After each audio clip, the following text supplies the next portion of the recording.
배문석의 세상 돋보기. 핵융합 너무 어렵지만 국부 일으킬 과학 만세. 배문석 시인, 문학과학통섭포럼 상임 대표. 우리나라가 문화 강국을 이루고 나아가 과학 선진국을 넘보고 있다는 반가운 소식이 들린다. 일반적으로 매우 이해하기 어려운 용어인 핵, 그리고 융합, 합쳐서 핵융합. 도대체 이런 어휘는 핵을 연구하는 과학자들이나 공유하고 있는 학문적 용어라고 단정짓는 현상이 일반화된 핵에 대한 인식이다. 또한 핵이라 하면 원자폭탄을 먼저 떠올리는 경우가 일반적인 이해이고, 무시무시한 존재로서 인간에게 미필적, 파멸적 존재로 각인되어 있다. 그만큼 일반 대중들은 핵에 대해서는 문외한일 수밖에 없다. 중고등학교에서 아무리 물리를 배워도 핵의 존재는 어디에나 있는 사물의 존재임을 다 알고 있는 경우는 드물다는 것이다. 또한 관심 있는 경우를 제외하고 일부 과학자들이나 전문 지식인인 물리학자들을 빼곤 거의 모르는 게 당연한 것처럼 여기고 있는 것이다. 그러나 핵은 어느 물체나 그 물체를 구성하는 분자 구조 안에 존재하는 사물 구성의 원리가 핵이란 사실이다. 사물의 중심이 되는 알맹이가 핵이다.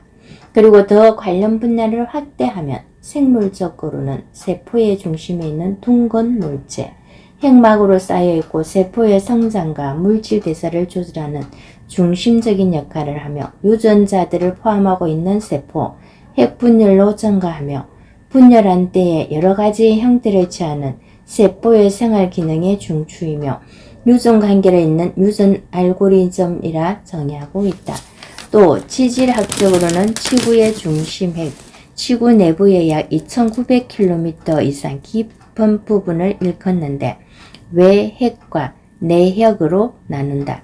고 정의하고 있음을 찾아볼 수 있다.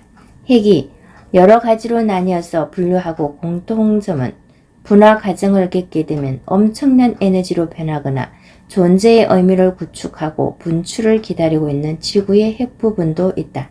아니면 번식을 위한 포자로 자리매김되는 구조가 있다.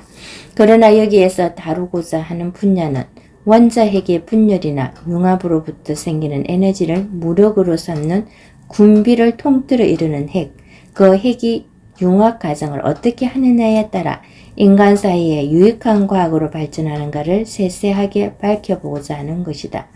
우선 핵이란 공포의 대상이기도 하고 유익한 문명을 일으키는 자원으로 분류되기도 한다. 특히 전기를 생산하는 원자력 발전소가 그 대표적인 예에 속한다.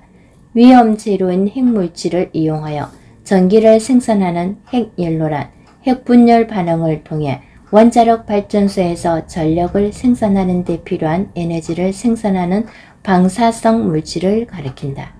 핵연료는 발전과 핵분열을 위해 원자로 내의 중성자를 흡수하여 열을 생성하는 데 필요한 물질이다.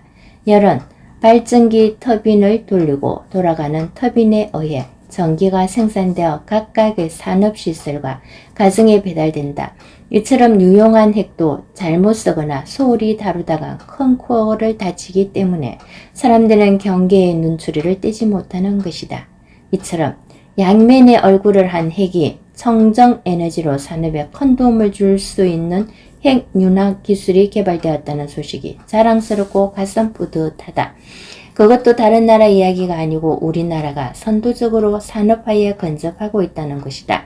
핵융합 연료 1g으로 석유 8톤 에너지를 생산 가능한 꿈의 핵융합이 상용화에 이르렀다는 우리 과학자들의 경이로운 발명을 축하하지 않을 수 없다. 최근 러시아가 유럽의 가스 공급을 중단하는 사태에서 볼 수 있듯 에너지 무기화가 현실화가 되고 있고 에너지의 90% 이상을 수입에 의존하고 있는 우리나라의 경우 더욱 심각한 위협에 놓일 수 있는 것이다. 우리나라가 에너지 독립을 할 수 있는 유일한 길은 무한한 바닷물로 에너지를 만들 수 있는 핵융합 에너지를 실현하는 것뿐이라고 유석재 한국핵융합에너지연구원 원장은 말하고 있다.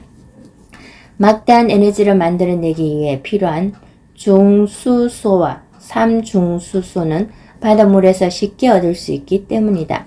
우리나라를 비롯해 미국, 러시아, 유럽연합, 일본, 중국, 인도 등 7개국이 18조 원에 달하는 예산을 투자하고 기술을 결집하는 국제 공동 프로젝트인 ITER과 2038년 국내 전력 생산 실적률을 건설에 착수하여 공정률 80% 건적 완공까지 가시권에 들어왔다는 보고다.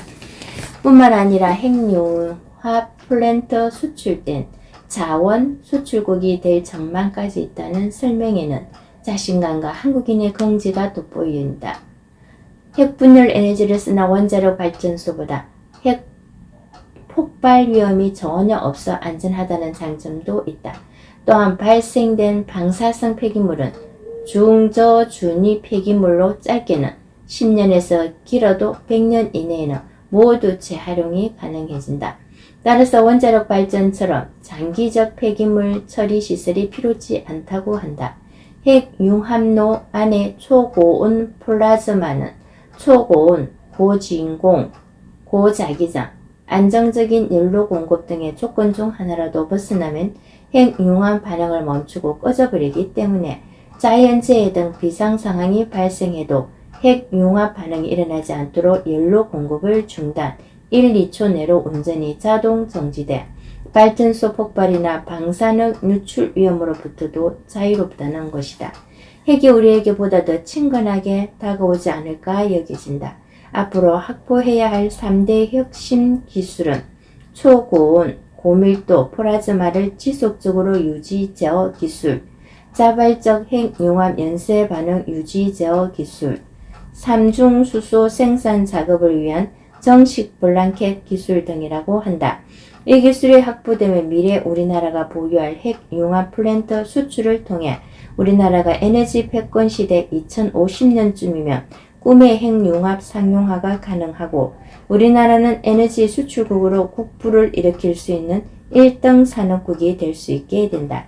세계가 꿈꾸는 핵융합 기술이 우리나라가 1등이 되면 국부 걱정은 없을 것 같다. 대한민국 국민 중 제발 그렇게 되길 바라는 마음 나뿐일까?